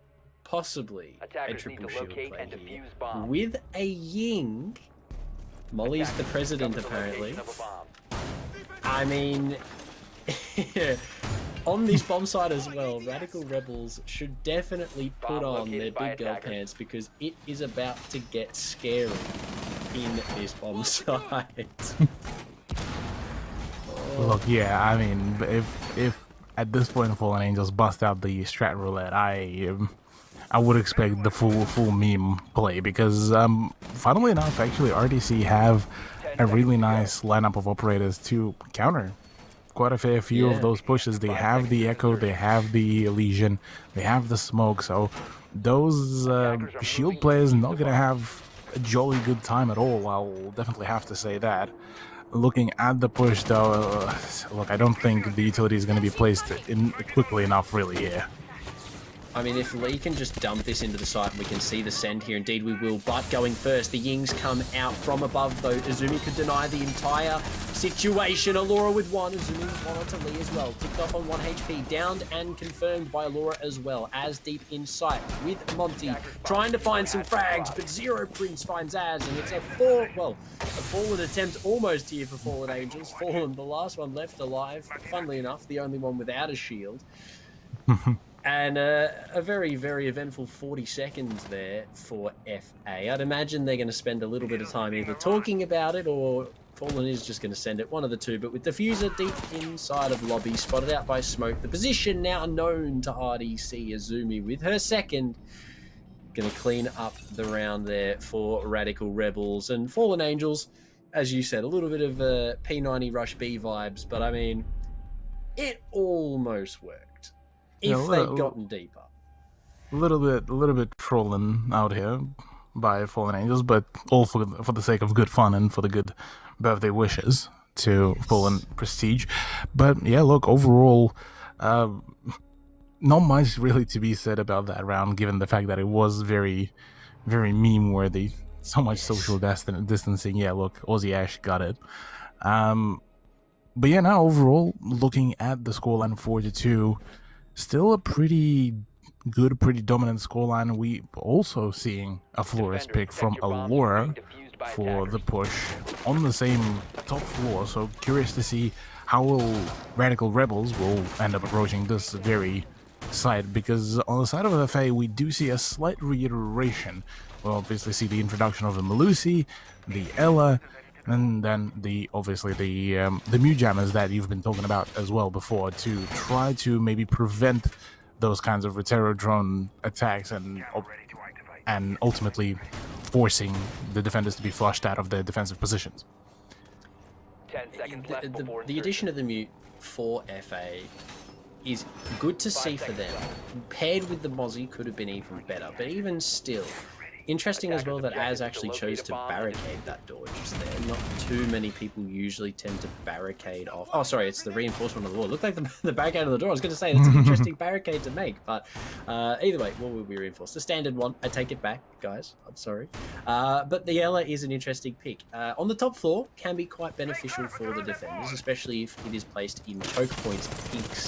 Example, coming out of the printer door to try and contest long desk. Can pick up a lot of frags from behind the long desk if played correctly, or if by Ella herself. But with Azumi on this printer window, it's going to be relatively hard for FA to hold on to these positions. I mean, Allura looking like she wants to possibly set up with the rest of the team here for the admin take. They need to clear out. I believe we only saw one roamer in this general direction. Indeed, it is going to be Az and Fallen at the top of the yellow stairs, with Fallen playing very aggressively on these windows. Could find one, will spot the head. Not going to be able to collect, though, onto Allura. Going to be able to walk away with their life. Will spot out Ace on the rappel. Can't quite find the frag. Zero Prince loses a little bit of HP. Fallen very similarly, losing a lot of her own to Azumi on the rappel. The hip fire close to finding the head of the Ash, but ultimately, Fallen somehow has got away with her life intact. Lee, a little bit of HP lost, and ultimately Fallen Angels have lost more HP in the terms of the exchanges. But right now, a couple of frags there that Radical Rebels should have had, but ultimately haven't managed to find themselves, unfortunately, just yet. Yeah, what's so far been done perfectly well by Fallen Angels is just them denying and delaying the information flow. Fallen does spot the Retero drone and should be now knowing that there is somebody in the admin, but gets punished by Mystique yet again. Mystique, actually, the person that we haven't really spoken too much about, has been actually performing pretty well in the past few rounds and was able to push her team to go even further on some of the success plays. But look, there's always a but to the whole dilemma. Especially for FA. Especially for FA, but really out here doing butt things. And by butt things, I mean killing pretty much anyone that gets in the way. But with Mystique down, will be rezzed here by Allura, looking to possibly make this round one to remember if they can win it. Trying to get 3-4 in their favor here with Aussie Ash on the rappel connector, going to be flashing in for the teammates here. Mystique and Allura need to get aggressive down long desperate with Az finding one onto Allura, switches back to the Scorpion and finds that, well, not the head apparently of Mystique, was very close but still gets the frag, and it's all up to Aussie Ash. But as we said, the big but finds one on the connector window, and there's always that but factor. Yeah, there's always that but in regards to that, we shall be seeing Falling Angels propel themselves even further on the scoreline, 5-2. Definitely still a rough run for Radical Rebels. They are trying their best to keep pushing, keep chugging on, but look, quite an unfortunate turnout for them so far. But now going into Cafeteria Garage, maybe, just maybe, we could be seeing a complete turnaround. I'm liking the idea of changing things up, bringing in IQ, something that is a little bit more now familiar for the players, and possibly could be the solution that Radical Rebels are looking for here. They want to get rid of as much utility as possible, and IQ could be a solid solution overall, I gotta say. IQ is definitely a good pick. I think Radical Rebels have made a good choice by picking IQ. However, well, especially with Mute in play. I mean, with a Mozzie in play, Mozzies are ultimately a lot easier to clear. You drive a drone through, you destroy the drone. With a Mute Jammer, though, they can be placed in certain positions that don't necessarily allow you to just destroy them by shooting the drone. And you have to use a little bit of either explosive utility, or in this case, for Radical Rebels, you have Allura on the IQ. Go above, go below, shoot it normally through a wall, etc., whatever, it's dealt with. But FA, bringing that mute, ultimately is shutting down the Flores play, and I think that's possibly why we're seeing no Flores bought here by Radical Rebels, because they know that FA plays that mute, and maybe the Flores couldn't be as beneficial as he'd hoped in the last round because of the mute. But Izumi, in a very similar position that she found herself gunned in the round, or a couple of rounds previous, is actually going to get a lot of damage off onto a couple of the players. I believe Lee, whether or not Butt was in the same location, she possibly could have been and dropped through the hatch, but either way, a lot of damage dealt there by the Ash. Izumi doing well here, getting some early chip damage off on the defenders, now just holding out, waiting for the live drone. Some Z pings are called, but as on this Vigil is going to prove to be a bit of an issue here for the attackers to clear, because that ERC7 is going to be throwing them off so much. Of course, but you look at the health disadvantage, and it's quite a severe one in some of the cases. I mean, Butt is just under about 25 HP. Lee has been tagged up quite substantially. Same could be said for TikTok. As in Fallen, not too bad, or in Fallen's case, not at all. So there's still a few question marks, because now at this point we are kind of playing with a little bit more handicap, but it seems like Butt is not really phased by that lack of HP, and instead we are going to be seeing a relatively quick frag out onto 0 Quents. Meanwhile, a breach into Garage has been done, and a pretty wide angle to be keeping an eye out, so should be able to cover the double door from the security room as well as the white van, which does leave Lee all alone. I mean, with Lee being the only person close in the site to try and deny, TikTok is either going to have to drop and support, or Az is going to have to make a play from upstairs. And with no one sort of feeding into Az's field of view, and with Fallen and Butt offsite as well, Radical Rebels do have a pretty decent ability to walk into the site here, but from above, Az is going to find Allura. Removing that IQ from the board is going to be pretty big here in the final moments of this round, but with 30 seconds left, we see Ace going deep. Mystique finds one on the Lee, needs to get the bomb down here if they want to have a chance at holding on to the remainder of this round. Izumi coming to rotate to try and support the team here, getting the bomb down. Smokes aren't going to be necessarily denying. Mystique with 2 on the entry, finds ticked off. Aussie Ash gets Az as well, and it's all up to Butt and Fallen. Butt on one 1 HP. Gets another one onto Azumi. The bomb going down. The C4 won't get the frag. The diffuser will go down. Mystique taken out by Butt, though. Aussie needs to do something, but Fallen. But with a triple on 1 HP, Fallen could do it. She could do it. Indeed, she will.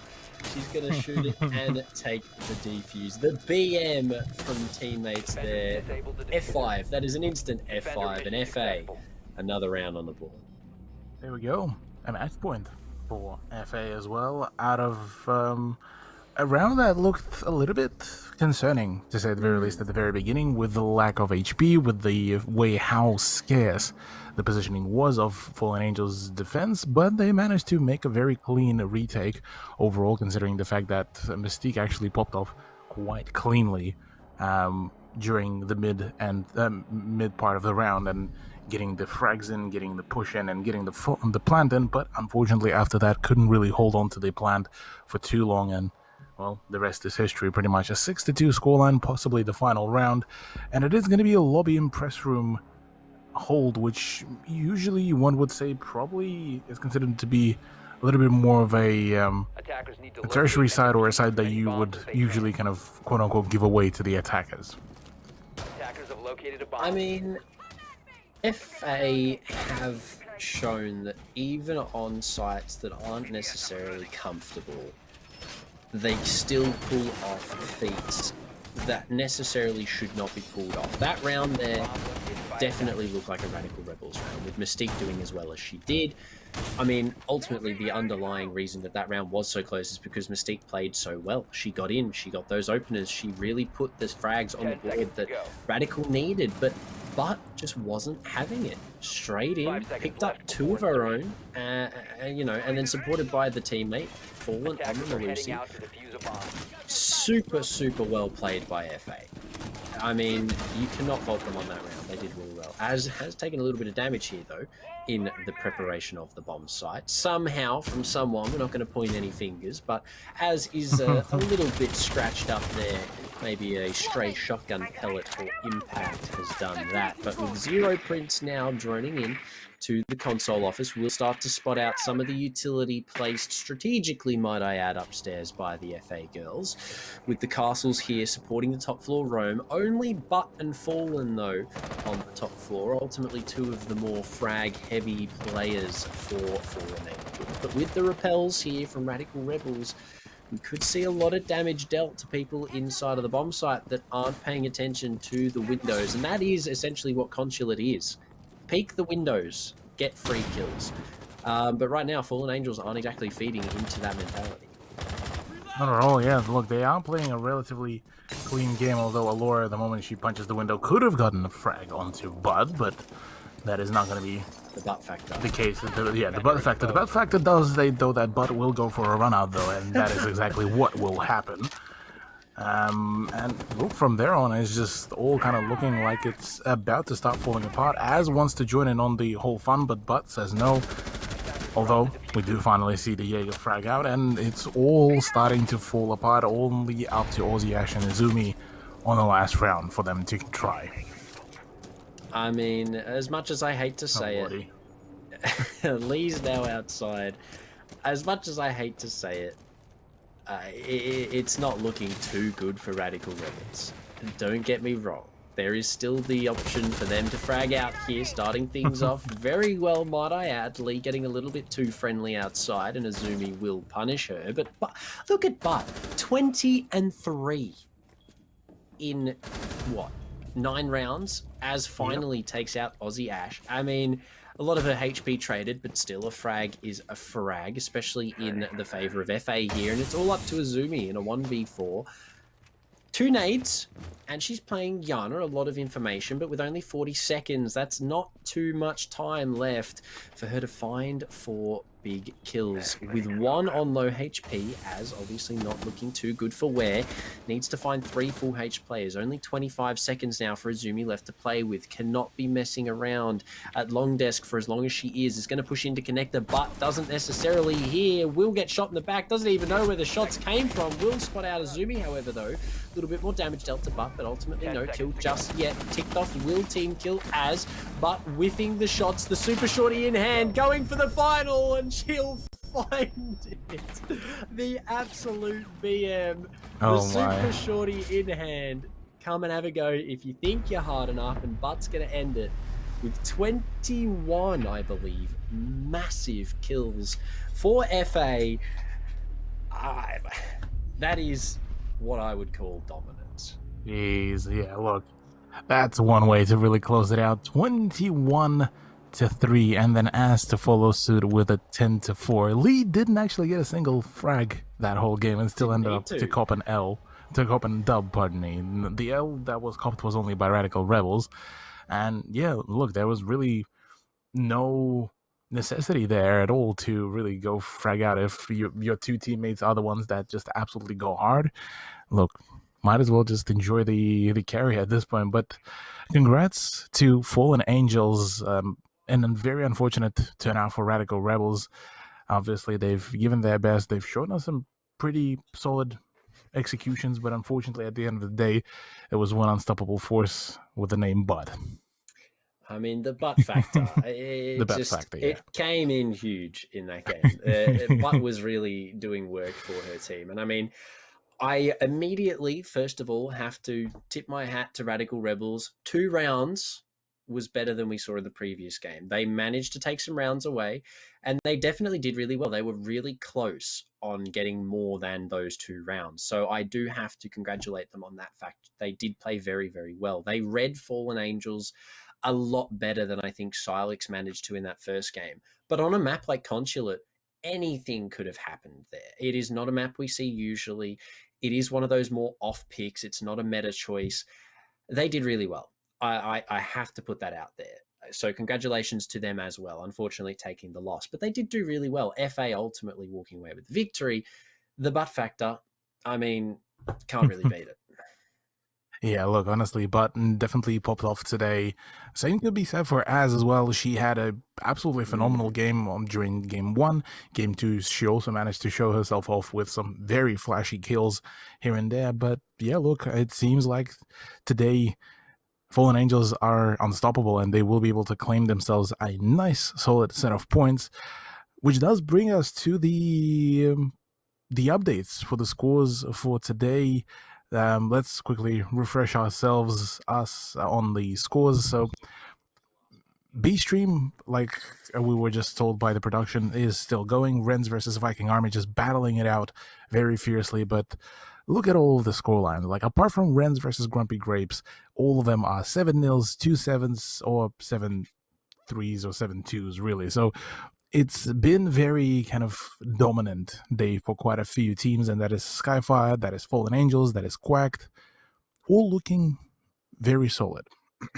I mean, Skyfire pulling off a double 7-0, really, really good games for them tonight, obviously. I mean, back-to-back, 14 unanswered rounds from 2 separate teams. A really, really strong start from them. Fallen Angels, obviously, as well, as you said, 7-0, 7-2. Quacked very similarly, 7-2, 7-1. I mean, again, we're looking at these scores. Radical Rebels taking 2 rounds away from Quacked even is massive. I mean, they're doing really well. Definitely, yeah. Look, Radical Rebels still managing to show us some good signs of progression, good signs of good decision making, and at the very least, they have a good knowledge of theory. Yes, on practice, things are looking a little bit still rough, but that can easily be solved with just putting a little bit more time, a little bit more prep, maybe prior to the game day. But overall, no, hats off to Radical Rebels, that even though they only managed to score only 2 points against Fallen Angels for today on the mainstream, hats off to them.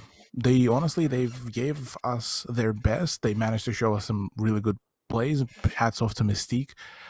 Maybe next week we shall be seeing them on a much higher scoreline, but it is what it is for today. And I mean, finishing off, obviously rounding up, they did really well. But all the teams tonight have done astronomically. Everyone played their best, and it was really good siege exposed from all of the teams. I mean, they did really, really well. Period. There's not much else to really say. You don't need to elaborate on it. All of the teams played well. As you said, there is some things that need to be worked on, and I think that a lot of the teams are going to go away from tonight looking at directly possibly moving on to more Flores oriented things, whether that is directly countering Flores, whether or not that is actually playing Flores. I also think that a couple of things that might be took away from a couple of the teams tonight, Jackal play, roam clearing, things like that. Definitely some interesting things that we could see worked into some of the games coming in the very near future. But I mean, for tonight, very, very entertaining. Of course. Well, speaking of entertainment, all of this fun and all of these wonderful plays couldn't really happen without our wonderful sponsors as well. One of them being ZQ Racing, who's been with us for quite a fair few seasons now and been providing the prizes for our MVPs. We do have them back on board for Season 5. The winner, the MVP of the season, will be receiving this wonderful racing chair from ZQ Racing. Very comfy one, might I add. And look, it's definitely a solid opportunity to finally get yourself a good gaming chair, which we all know a better gaming chair just gets you a flat out better aim. And look, I'll even say that we do have a huge announcement for Season 4 MVP winner as well, Proto. I believe maybe some time for chair. Finally, everybody, if you are a chair gamer in chat, put your hands together for the Season 4 MVP. Time for Pi has managed to snag herself a ZQ Racing chair. So shots again to ZQ Racing. Thank you very much for the sponsor. And shots to Time for Pi. Very, very dominant season from you. And you have managed to snag yourself a very lovely gaming chair. And I hope that you enjoy gaming in it as much as, well, we all enjoyed watching you game during Season 4. So congratulations again. And finally, all of your prayers and answers have been provided now, chat. There is your chair gamer. There's your chair gamer, indeed. Look, maybe a few people will be quite surprised by the end result, but yeah, look, still Season 5, there's still plenty of chances to show off the MVP results. But yeah, look, from us, that is pretty much it really for tonight. Huge shout out to, once again, our wonderful sponsors that are Ubisoft ANZ, ZQ Racing, Computer Alliance, Intel, Cooler Master, and Asus ROG. Thank you, Proto, for joining me for tonight. It's been an absolute banger of matchups. Oh, I mean, thank you for having me, man. Of course. And shout out to the wonderful people at XP Esports for making it all happen, to the broadcast crew, to the admin crew. From all of us, thank you all. Stay safe. Good night. Take it easy.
Enter into a new dimension of gaming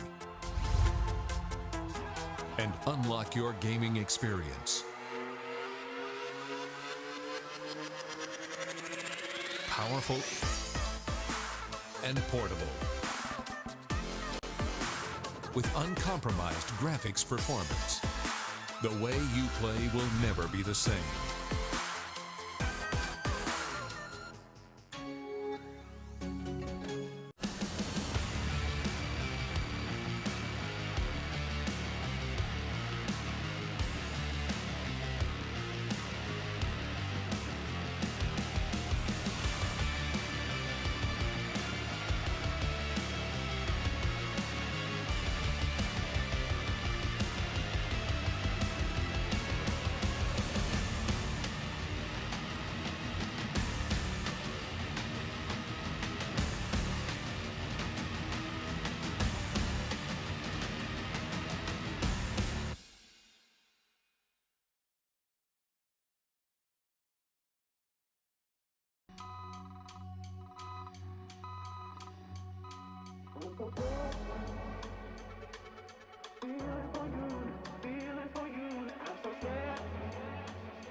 I'm so scared if I do show my feelings for you. Need to know what you're feeling, know what you're feeling. I'm so scared if I do show my feelings for you.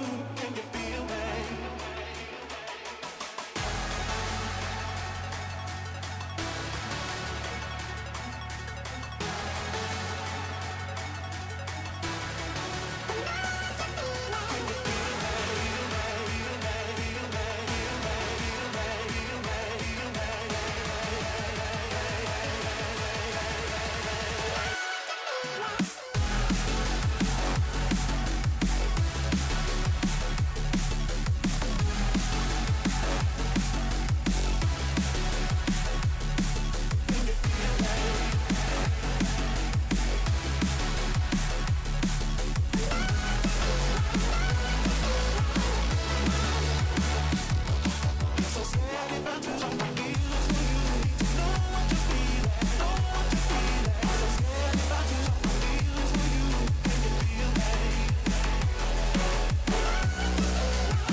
Can you feel me?